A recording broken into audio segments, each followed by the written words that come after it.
Since her graduation, she's held various positions with the Florida Department of Corrections to include probation officer, drug court officer, and correctional services assistant administrator, where she was directly involved in the certification and monitoring of batterers intervention programs throughout the state of Florida. She was selected by the late Governor Lawton Chiles to serve as a member of the Commission on Minimum Standards for Batterers Treatment. Kathy has also been an active volunteer for various nonprofit organizations dedicated to serving victims of domestic violence, such as Auburndale Police Department. She has been honored for her work in the area of domestic violence by JCPenney, the City of Lakeland, and the Florida Department of Corrections. Kathy knows what it means to be a victim and a survivor of domestic violence, having been a victim herself and survived a near-fatal incident in 1992. She is dedicated to educating the public about domestic violence and is a strong advocate for changes to the laws that affect victims. Please help me welcome Ms. Kathy, please.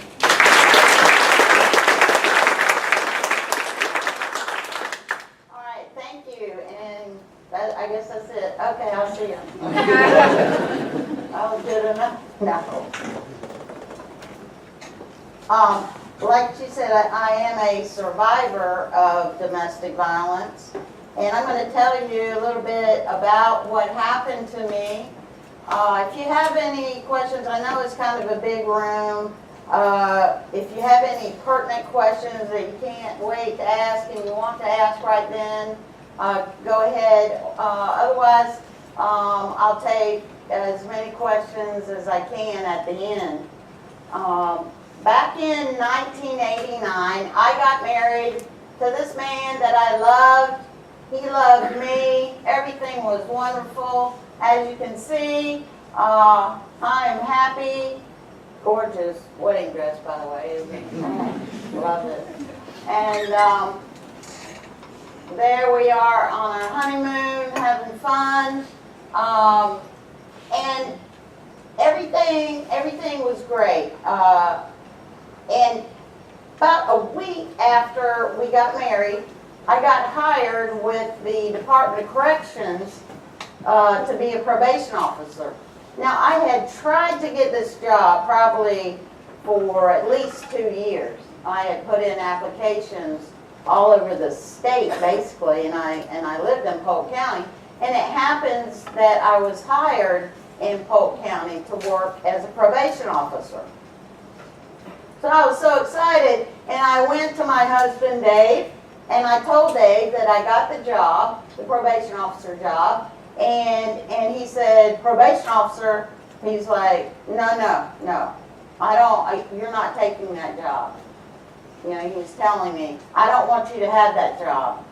And, you know, I was a little confused, and I said, what do you mean you're not going to let me take that job? I mean, I've tried to get this job for a long time, and you know, I want it really bad, and, you know, I really thought he was going to be excited for me because I got employment, you know, but he wasn't, and he really tried to talk me out of not taking the job, but it didn't work, and I had to do some really a lot of basically kissing up to him for him to finally say yes. But he told me, he said, all right, but I'm not going to be happy about it. Right off the bat, he told me he wasn't going to be happy about it. Well, got the job. I had to go to the academy in Vero Beach for 8 weeks to learn how to do the job. And that was fine, but one of the first days I was there, I was in class, and I remember getting a note from the instructor. She came into class, kind of like this. She gave me a note, and it said, call your husband immediately. Okay, I'm thinking something's wrong, something's happened. So I went and I called Dave, and I said, Dave, what's wrong? What's wrong? And he said, nothing's wrong. I just wanted to know what you're doing. And I said, well, I'm in class. And he said, I know. He said, well, who are you sitting next to? Is it a man, a woman? And I thought that was a kind of an odd question, but I thought he was just you know, wanting to know what was, you know, what my life was about. And I said, well, he's a guy from Tampa. He seems real nice. You know, I've talked to him some, and he said, listen, Kathy, don't you talk to those guys there. You know what they want. They just want one, so don't talk to any guys there. And I was like, okay. I went back to class. I was like beaming. I was like, oh my gosh, you know, telling myself, my husband loves me so much that he's going to call me out of class to tell me not to talk to guys. Now that is love. That's how I saw it, you know. That's how a lot of victims see things, you know. Some jealousy as what? What do they see a little bit of jealousy as? Love, yeah. So, got back from the academy, started working as a probation officer, and as you see on the board, these things started occurring. He started becoming controlling, verbally abusive. What do I mean by verbal abuse? Verbally abusive. Huh? Talking down to you. Yeah, talking down to me. Somebody else said calling names like honey, sweetie. No, those weren't the kind of names. They're top three names. I really won't. One starts with B. Baby. No, that's not it. But yeah, he started calling me names, putting me down, saying I was fat, I was ugly. He didn't know why. He was worried about me, and all these things. And I just couldn't figure out why he was doing this. And you know, I tried to do everything I could to make him happy, but nothing seemed to work. Now my job had me out sometimes nights and weekends. You know, that's part of the job. Do you think that went over very well? No, why? Why not?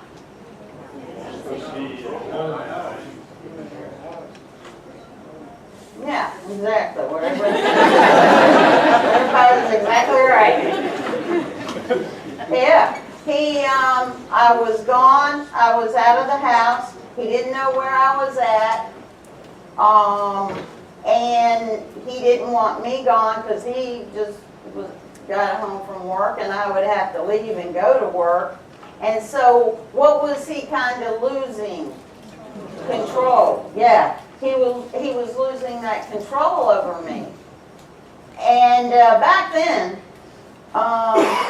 all we had were I even forget the word, beeper pagers, or those things, those beepers. Yeah, that's what we had back then, were beepers, pagers. You know, we didn't have cell phones, we didn't even have radios. All we had were pagers. Well, I would get paged, or beeped, about, I don't know, 10, 20, 30 times a night that I was out in the field. And at first I would stop and I would call him, because it was always him. And I would call him, and what do you think he wanted? Yeah. He wanted to know where I was at, who I was with, when I was coming home, all those kind of questions. The same questions every time. And that got old, him, you know, paging me all the time. And I would have to stop, and it would just take more time for me to get home. Well, the verbal abuse continued, and you know, verbal abuse can be very, very hurtful, and it can stick with you. But, you know, again, I just did not know what to do, but I tried to make him happy. And it just got worse, not better. I even went to my supervisor because he didn't like me going out at night and weekend. I asked my supervisor if I could just work days, and he basically laughed at me and he said, yeah, you're special. Yeah, I'll let you just work days and everybody else have to do weekends. No, he wasn't going to allow that. And of course, I didn't tell him why I wanted that. I just said I just needed to do that. And these were some of the problems. Alcohol was one of them. Dave liked to drink. Actually, we both drank. We would go out sometimes. We would drink sometimes at home.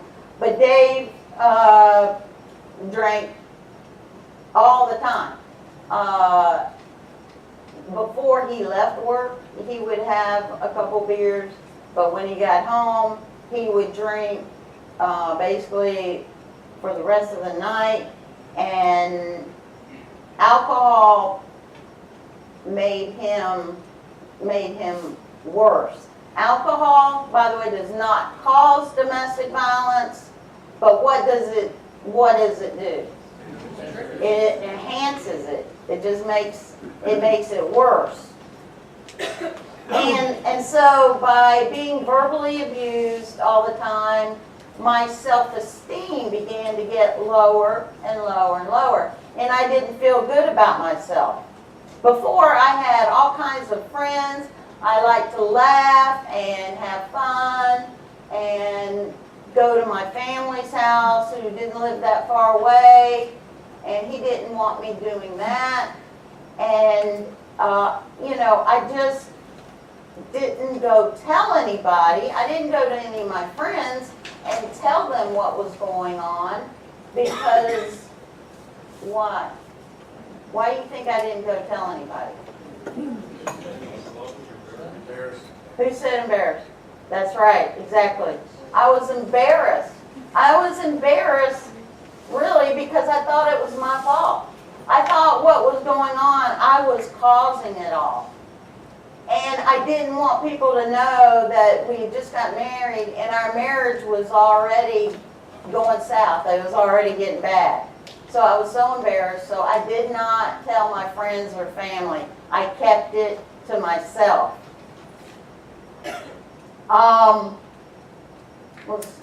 Let me go back. I'm not quite there yet. I haven't done this PowerPoint in a while.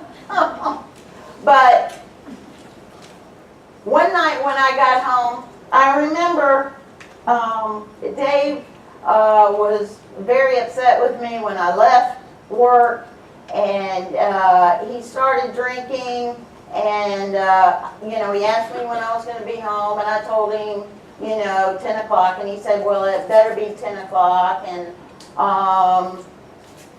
he was threatening me he wanted to see my schedule book, and he wanted to make sure who I was going to see because he told me he was going to check the mileage to make sure that they collaborated with each other.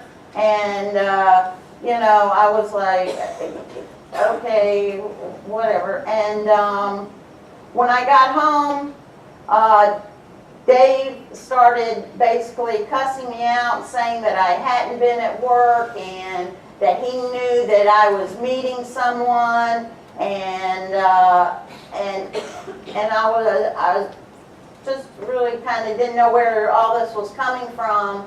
But I showed him my sheet who I had gone to see and all this, and he didn't believe me. And I remember, I had my notebook in my hand, and I was going to go. I said, I'm going to bed, I'm tired. And he grabbed my arm, and he turned me around, and the next thing I know, he slapped me across my face. Now, that's the first time that he actually had physically abused me. And so that just scared me. So I told him that I was going to call the police. We lived in the county, Polk County. So I said, you know what? I'm going to call the sheriff's department on you, And I'm gonna have them come out and tell you that it's wrong for you to do that. Now, I didn't want him arrested, okay? I mean, and that's a typical victim. Sometimes they don't want them arrested, you know, they just want somebody else in authority to come tell them that that's wrong.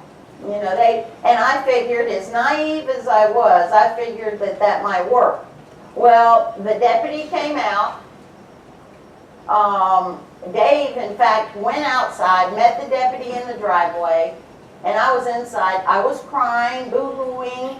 I mean, I was scared and shaking, and, you know, I called the police on my husband, so I was scared, and I remember looking through the blinds, and I could see Dave and the deputy talking, but I didn't really know what they were talking about. But they came in the house, and I told the deputy what happened, and he kind of looked at my face, and he said he didn't see any marks, and the whole time Dave was just standing there calm and cool and collected, and he said, "See, officer, I told you there'd be no marks, because I didn't touch her." And then Dave went like this. She's just a little bit like this. She's somewhat cuckoo, you know. And the officer, the deputy, kind of laughed and was like, "I'm sorry," kind of, and you know. And then the deputy looked at me and he said, "Listen, I don't know what y'all's problem is. I don't know what it is, but you need to work it out." And he pointed to me. He said, "If I have to come back out here, you're going to go to jail for a false report." And I was like, you know, I was looking around, like, "You pointing at me?" Because ain't nobody behind me. And I said, I'm going to jail. I said, "He slapped me, and you're not going to do anything?" You know, tell him, you know. And he said, "No, there's nothing for me to do." And so he left. And I was given no information on domestic violence, nothing. Now, I'm telling you this not because, you know, to put down Polk County Sheriff's Department. I love Polk County Sheriff's Department. I do a lot of volunteer with the Polk County, work with the Polk County Sheriff's Department. It's just the way things were in any department over 20 years ago. They handled it how? How did they handle domestic violence cases? Yeah, it kind of as a family thing. They didn't want to get involved. They just kind of wanted them to cool off and do whatever and go around the block or go to somebody else's house. But they did not usually make arrests if there was no one, you know, hurt per se. So the deputy left. Now, physical abuse did continue off and on. Do you think I picked up the phone to call the sheriff's department? No. Oh, why not? Yeah, because I thought I might go to jail, and I didn't want to go to jail because, you know, I'd lose my job and everything. And so there were different forms of physical abuse that they did. What are some different types of physical abuse? Anybody? Give me some different types. Being pushed. Pushing. Choking. It's not just punching or hitting. Neglect.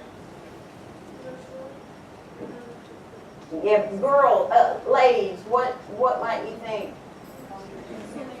Pulling hair. Pulling hair is a. That's why I got my hair nice and short. I'll let you do it nice and short. No. But yeah, it's just not. You know, a lot of victims I will hear, well, he didn't hit me. You know, I was just shoved down onto the bed, or he just grabbed my arm and grabbed the car keys out. Is that domestic violence? Yes. Anybody touching you against your will without you wanting them to is domestic battery. Yeah, exactly. Nope, don't want that one yet. Now, again, I remember this is another night, and I was a little worried this night because it was a Friday night, and we were supposed to go, I was supposed to get home, and we were supposed to go to Dave's favorite restaurant, Hooters. And it was for the chicken wings. That's the only reason. He just liked the chicken wings because, I mean, what other reason would you want to go there? I mean, come on. So we were supposed to go there that night, and I sprung it on him when he got home from work that I had switched with someone and I was going to work Friday night for them.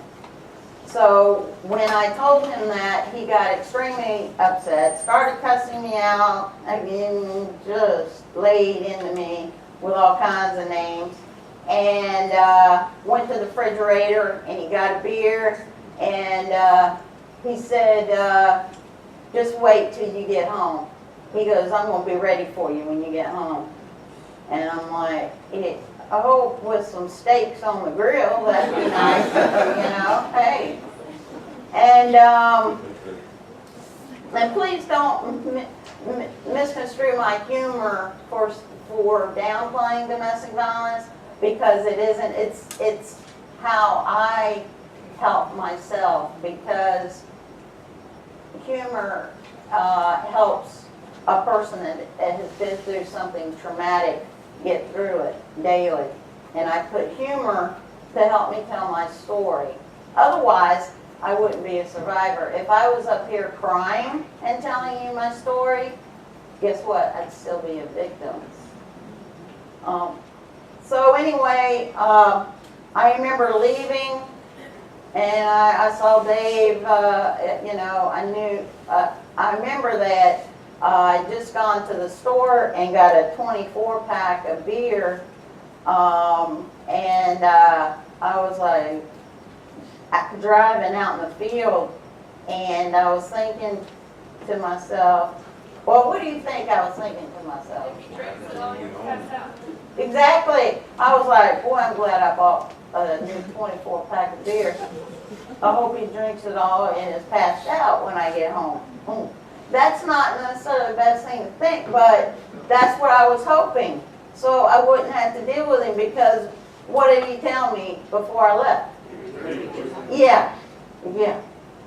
So when I got home, no, he wasn't passed out. He was intoxicated, and I remember coming in the door, and he said that he had followed me the whole night, and that I had gone to this motel in Lakeland, and that he saw me with some other guy, and I was like, boy, what did he look like? Was he good looking? I hope. I mean, I hope at least he was a good looking guy. I mean, you know, but, and I said, no, Dave, you know, I said, I don't know where you're coming up with this stuff. But he really just started cussing me out. Now, what do you do sometimes when somebody's cussing you out and calling you all kinds of names? Yell back. Cuss them back. Something, yeah. Well, that time I was mad, I was tired, so I started laying it right back onto him. And I started calling him some names and cussing him back, and evidently that didn't go over too well. Don't do that. Because that just made him more upset with me. And this is the first time I'd ever heard this. He said, you know something, bitch, I'm going to kill you. I'm just going to kill you. And he goes, I know how to do it where nobody's ever going to find you, and they're not going to know it's me. I'm going to take you out to one of your offender's house and bury you in their back, all this stuff. And, you know, I was like, yeah, okay, Dave, you know, bring it on. You know, I thought I was tough, you know. We had defensive tactics in our training, you know, so I figured I could pretty well manage myself. He said Dave was 6'3", 240 pounds, and I was 5'3". Well, it doesn't matter how much I weigh, okay? I mean, really, I was shorter than him. I know that. I was shorter, a little shorter. But, I was like, okay, if you're going to kill me, do whatever. Because I was so tired of it that I was like, do whatever you're going to do, Well, the next thing I know, he comes up to me. He starts punching me in my face repeatedly with his fist, just punching, wailing away at me. And I remember I put my arms up to try to block his punches, and he was hitting my arms, but he had already hit my face several times. I even saw blood spurt that way that came out of my nose. I could feel my eye already swelling up. He had hit me in the side of the head, the nose, the mouth, and I remember trying to just stop him, and I was able to push him off of me, and he was intoxicated enough that he kind of stumbled back. That allowed me to get to the phone that was on the kitchen counter. Well, I grabbed that phone, and this time I'm calling, I don't care, I'm calling 911. I want them to take me, to get me out of there. So I'm calling 911. Well, he comes over there, he gets the cord, pulls it out of the wall, gets the phone, throws it in the living room. He said, you're not calling anybody. He says, I mean it.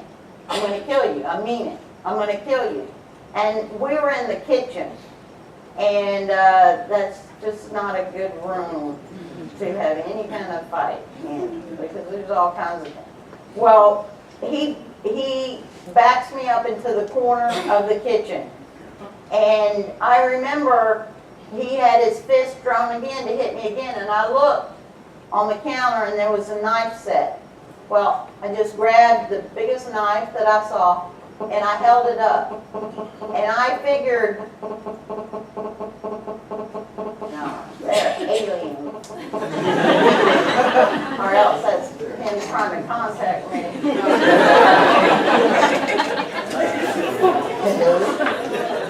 I'll be right on there.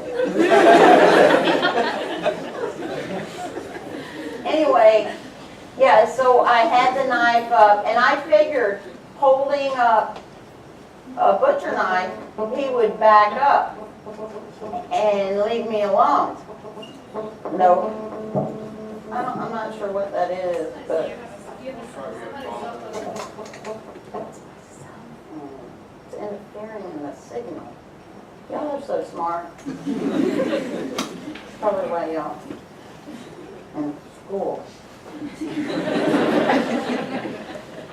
Anyway, so yeah, I had this knife up, and I'm thinking he sees a butcher knife, he's going to back off and leave me alone. No, he laughed at me. He laughed at me. He said, you'd never use that on me because you'd be the one going to jail and blah, blah, blah. And I said, Dave, I mean it. Don't hit me again. I mean it. Well, he came to hit me again. Now, the police report said that I stabbed him. Well, I like to use the word poke, okay? Poke is much better. Because I was so scared that I just went, like that. And the tip of the knife went into his chest just enough to where some blood was kind of trickling down. But he saw his own blood, and he thought that I had really hurt him. So he went to the bathroom, and I could hear him, I'm bleeding to death, I'm bleeding to death. And I was like, oh my God. I really didn't know how bad I had hurt him. But, I was like, oh no, I hurt him bad, And he was in the bathroom, so I was able to go to our bedroom, use the phone, and call 911. I told them to hurry up and get there. There's 2 injured people. They needed to hurry up and get there. Let me see. Yeah, I'm good. That's exactly what I told you, see? I didn't even remember. Well, I called them. Now, at this point in time, I could have gone over to the neighbor's house, gone out in the street, gone somewhere to make sure I was safe. But what I did was I opened the front door, kept it open. I was waiting for them. But I wanted to be able to hear Dave. Why do you think that I did that? Who said make sure he was okay? Yeah. Why? Because I loved him. Yeah. I wasn't worried about what he had done to me. I was worried. I wanted him to be okay. I loved him. I thought. I still loved him.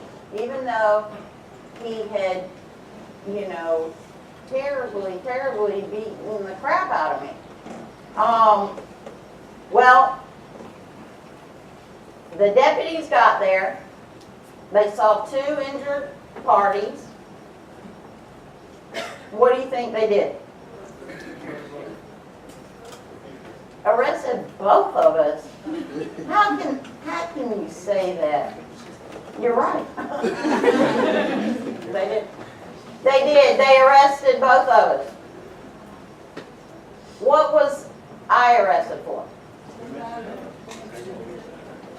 Not quite. Not quite. It's aggravated battery with a deadly weapon. What was Dave arrested for? Just domestic battery, which is a misdemeanor. Mine is a felony too. You can get 15 years Florida State Prison. His misdemeanor in Polk County, you get some crayons and coloring book with that. No, I'm kidding. I'm kidding. But you can get up to a year in the county jail, probation, diversion, you know, different things. Well, you know, I was trying to tell them what happened.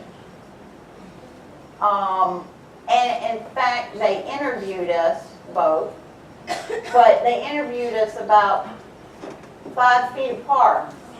Yeah, and I was trying to tell them what happened, my version, what I just told you, and I was getting this stare from Dave, like, if you tell me the truth, look, you know, I'm really, and so I was trying to tell them, you know, without him. Ooh, I don't want my battery run down on my chair. Let's get on. So I told them what I just told you. Dave said, and I could hear him because he was standing right there. I heard him say that I was mad at him when I got home from work for drinking a beer, when there was 20 beer bottles on the table. I was like, boy, that's a or a bunch. Different. But, so they got 2 different stories, and, you know, they just said that the judge will figure it out. You know, the judge is going to have to figure it out. But what do they have now that the police do that can help them figure out who did what first? Evidence, yeah, but it's called the primary aggressor. They have primary aggressor training now. And that kind of training allows them to look at the evidence to see who might have been the primary aggressor. So let me ask you, what kind of evidence was in my house to show who was the primary aggressor? Bunch of beer bottles. The phone. Exactly, the phone, which had my bloody handprint on it that was thrown into the living room. I was hit multiple times where his was Polk, thank you. One, that's called a defensive wound versus offensive wounds. So there was a lot of evidence there for them to have been able to see, yeah, we see where you were defending yourself, but guess what? They didn't have that training then. They didn't have primary aggressive training. So again, they did what they thought was the best thing, and I do not blame them one bit. They did what they thought was correct, and they arrested us both. I'm thinking my world can't get any worse. Here I am being arrested, taken to jail. I mean, it just can't get any worse than this. Well, I remember going to jail, and I'm thinking, oh, I know what they do with police officers and things like that. They put them in their own cell. Well, that didn't happen to me. They put me in a holding cell with 5 other women. And I'm like, oh no. And I remember I was so scared, and after the EMTs had left and everything, they cleaned me up a little bit, but they didn't let me brush my hair, change my clothes, or, put on, they were just not very nice. God, didn't let me put makeup on and stuff. I don't know why they didn't, because I was going to jail. You need some makeup. Anyway, I mean, okay, they put me in a holding cell with 5 other women. I remember, I'm like hiding my face, but I'm looking through my fingers to see who's in the holding cell. Because you never know who you might run across that in jail, right? Oh, the preacher's wife, what are you doing in here? Selling cocaine? I didn't know that. My goodness. No. But something strange? I'm sitting there hiding my face, and then I hear, Miss Haley, is that you? And I'm like, oh no. My night is going to get worse. Somebody does know me in here. And then I'm looking at her, and I'm trying to figure out, when you see somebody but you just don't know where you know them from? That's what I was trying to think. Where do I know this girl from? And then it dawned on me that she was on my caseload, and she had been arrested that afternoon for violation of probation. And I was like telling her, hi, go to jail, see you later. I didn't know I'd see her that night. Boy, kept my mouth shut, huh? No, I wasn't like that to her. But she was like, Miss Haley, what are you doing in here? And I was trying to think, okay, I got to act tough or something. I'm like, I stabbed my husband. and they were like, hey, Miss Haley, yay. They were clapping, and I was like, no. I said, it wasn't a good thing. I said, I didn't want to do it, but this is what happened. So I told them what happened. And we ended up, this is like the neatest thing that happened. We ended up having a support group in the holding cell. We did. I learned more about domestic violence from some of these gals that was in there than I learned in criminal justice degree, going to the academy, anything. Because we really did not have, except maybe a paragraph, and they said it was a family matter back then. And so I learned, one of the girls asked me, well, how many times did he say he'd never do it again? I said, 1,000, maybe. And she's like, yeah, that's right. And this light just went on in my head. And I said, if I ever get out of jail, I have to leave him, because I'm fixing to lose everything that I've worked so hard for. I have to leave him. So the next day we both went to first appearance hearing, and we both were pre-trial release. Do y'all know what pretrial release is? Basically, it's like a pre-probation. That's where you have a pretrial release officer. They make sure you follow the judge's orders that they give you. And what was the main thing the judge told us? No contact for both of us. We both had a no contact order. And I was like, that's great. That's fine. That'll work out good. And I moved in with my dad, who lives in Bartow. Dave stayed in our house in South Lakeland. And before, let me tell you something. This is embarrassing because I was standing on, I don't know, y'all know where the jail is, Broadway, where Broadway is. I was standing out there with my little brown paper bag, and here people are honking, you know, like my fellow probation officers look at me with my brown paper bag. I'm like trying to hide it because they knew that I hadn't been in jail. Because that's where you stand on the corner waiting for your ride, you know, right out there behind the jail. I was like, oh, hurry up, Dad, pick me up.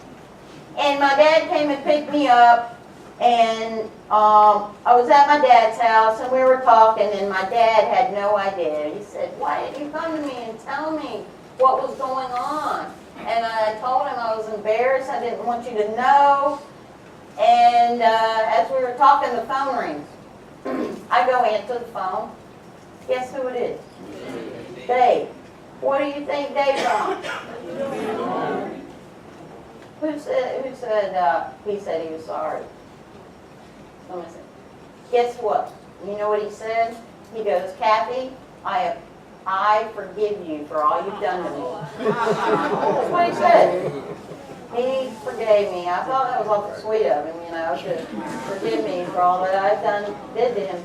But I was like, hey, and then he wanted me to come home. He said I didn't belong at my dad's house. He wanted me to come home.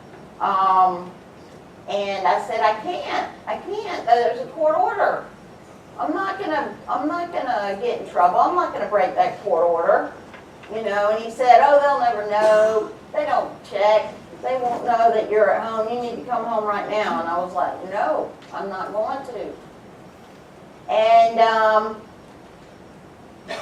hung up the phone. 20 minutes later, phone rings again. Guess who? Hey, this time he's crying, and he said that if I didn't come home, that he would kill himself. And I'm like, well, there's some aspirin and some other stuff in the cabinet.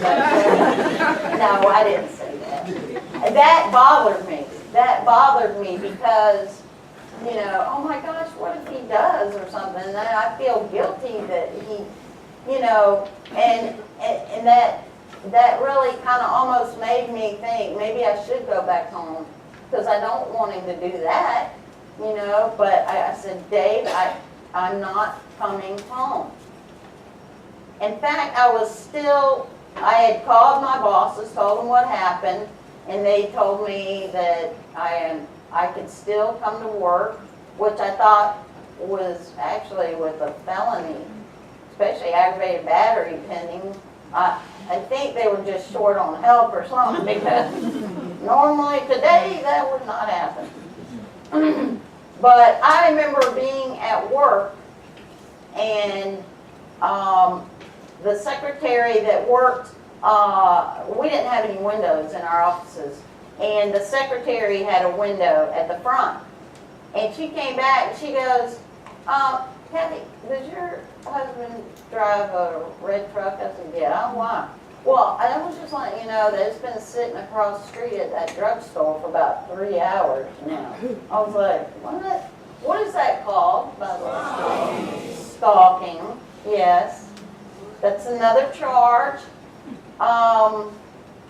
But you know something? One of the worst mistakes that I made is not picking up the phone and calling pretrial release or the judge or the police or someone and telling them that he was stalking me and calling me and doing all these things.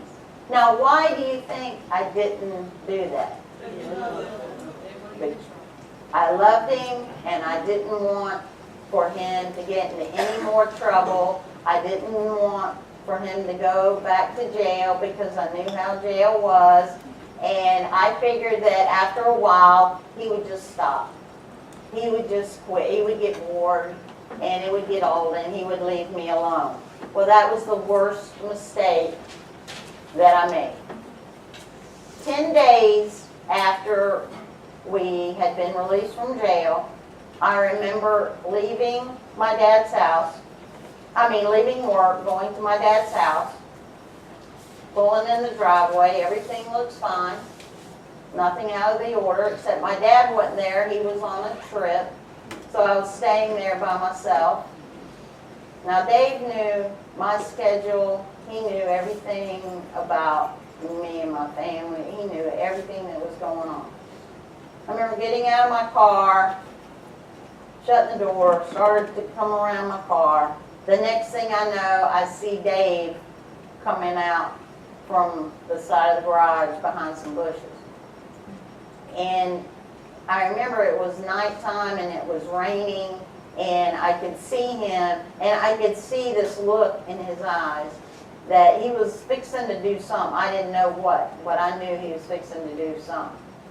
So I just turned and started running down the driveway to where a neighbor's house was. Well, he was right behind me, and he had a gun, and he started shooting me. The first shot hit me in the back of my right arm. That bullet went through and through, and basically crushed my elbow. It felt like my arm fell off in the driveway. I was still running. The second shot got me in the upper right part of my back. That bullet went through my ribs and stuck in my lung. I was still running. The third shot hit me in the lower center part of my back. That bullet made me fall face up on the driveway. And at that point, I was hoping he had run away, left. But he came over me, stood right over me, pointed the gun right at my head. I saw the barrel of the gun. I knew he was going to shoot me in the head, so I squinched my eyes waiting for him to do that. I remember hearing the gun go off. What happened, luckily for me, was right before he pulled the trigger, he just jerked a little bit, and he was also intoxicated, so he was probably shaking. And right before he pulled the trigger, the gun moved a little bit. He got me in the upper abdomen instead of the head. It was nighttime. He thought that he had shot me in the head. At that point, I was laying there. I saw him put the gun to his left temple. Boom. He pulled the trigger. Saw stuff come out the other side of his head. And he fell down right beside me on the driveway. Now, at that point, I figured I was going to die any minute. I didn't know, I tried to count. I figured I'd been shot several times. I didn't know how many. But this really strange thing occurred. A huge relief came over me. Even though I thought I was fixing to die, I was relieved. Why do you think that? It's all over. It was all over with. As tragic as the ending was fixing to be, it was done and over with. But at the same time, I'm thinking, I'm still alive. I'm going to hear ambulances, police any second now. Because my dad had neighbors, behind him, on the side. The unfortunate thing was they were all about 95 years old. And they go to bed or take the hearing aids out or whatever the deal is. and nobody heard, except one neighbor thought they heard something, but they thought it was firecrackers at the park, that my dad lives across the street from a park. So they didn't call the police or anything. But one thing I remembered is I had my pocketbook. When I got out of my car, I had my pocketbook on my shoulder. And I remembered that we had just got issued cell phones by the Department of Corrections. We were also had the probation officer getting cell phones. It was like we got $1 million or something a piece, a cell phone. And I remember leaving work, and I said, you know what, I'm going to take that cell phone home and learn how to use it and program some numbers in it, if it could have program number. I don't even know, but I was going to learn how to use it. And I almost didn't take it home. You know what? It almost didn't fit in my pocketbook. Because back then they were like bricks. And then they had a darn antenna that looked like a fishing pole that was screwed on and off. You know? And so I remember shoving that pocket. But I remember, oh, that phone, it's in my pocketbook. If I could only find my pocketbook. Now, remember, I was shot many times. I could not move anything but my left arm. I could not turn my head. I could not. So I just started reaching around the driveway, feeling for my pocketbook. Found the strap of the pocketbook, get it up there, unzip it, somehow get that cell phone out. I'm laying flat on my back. I start pressing numbers with my thumb. And I don't know if I'm dialing or I don't know what I'm doing. But it was getting kind of going in and out of consciousness, and I remember kind of laying the phone on my ear, and I hear hello. Well, what I had done was press redial, and I had called a probation officer earlier that day testing the phone. So it called that probation officer back, and I was able to tell them, that probation officer, where I was, and you know what happened. I didn't go into a lengthy thing, but I could remember my dad's address and where I was and all that, and I told him.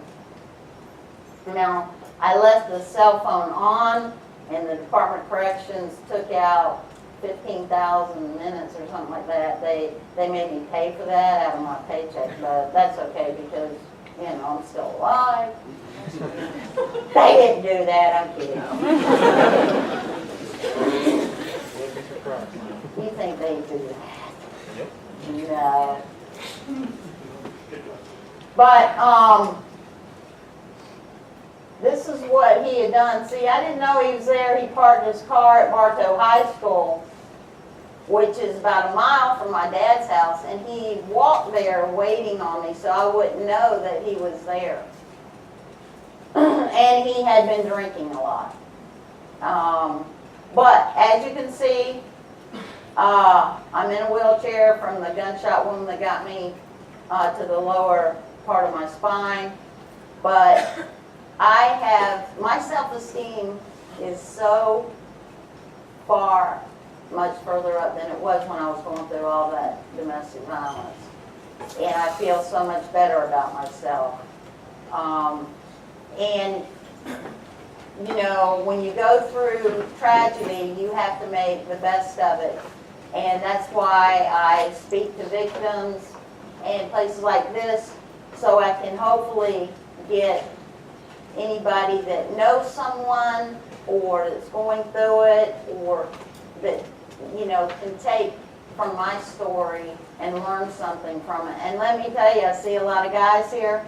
I was a probation officer. I had women abusers on my caseload. And let me tell you something, they scared me. I didn't want to mess with them. I was like, okay, whatever you want to do.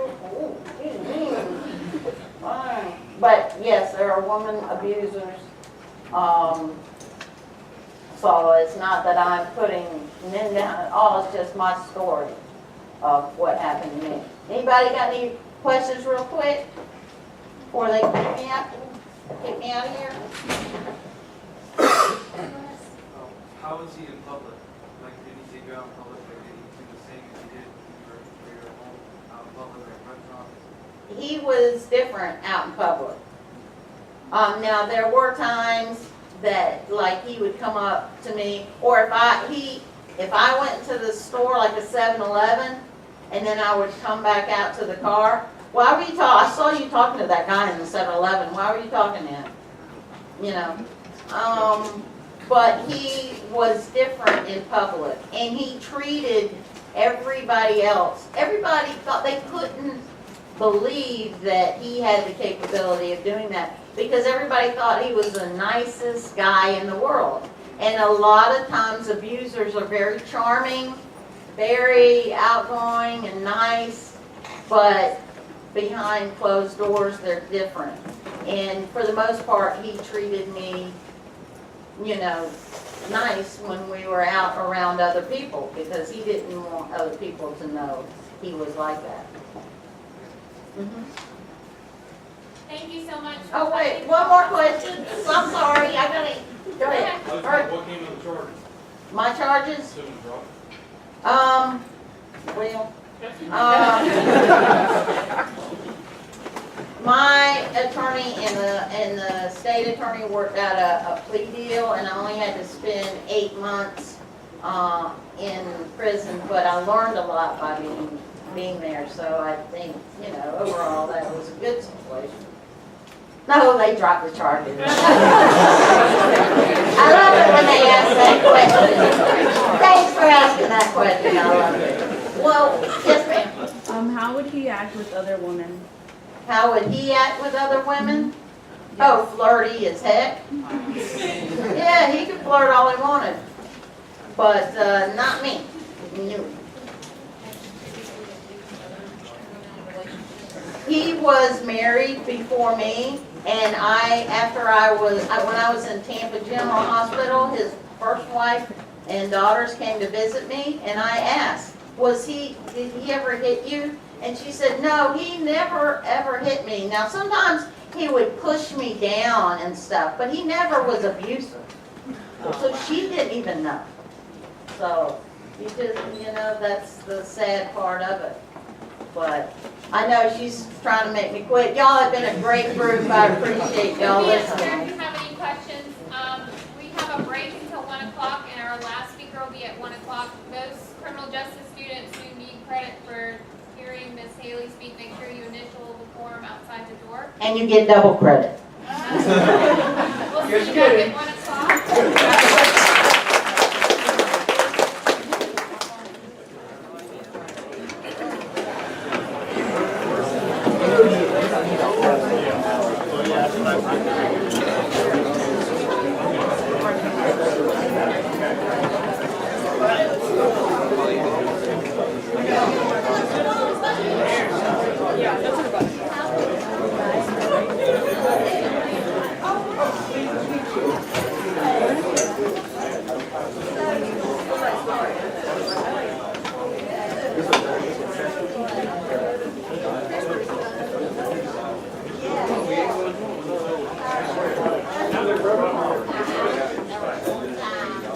All right.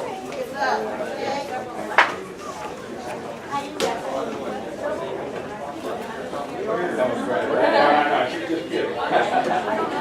Yes. Sheriff's Department is great. They had excellent training. Oh, I know. I tell Ray he's heard me. So I'm not telling you. You're off. Always asks for more from him, and he understands that. And he knows that's how it was. No, that's the one I don't know what you guys do now. You're all seeing it. We're gonna take it. Well, thank you. Thanks again. Good luck in your career. Okay. Well, I don't know.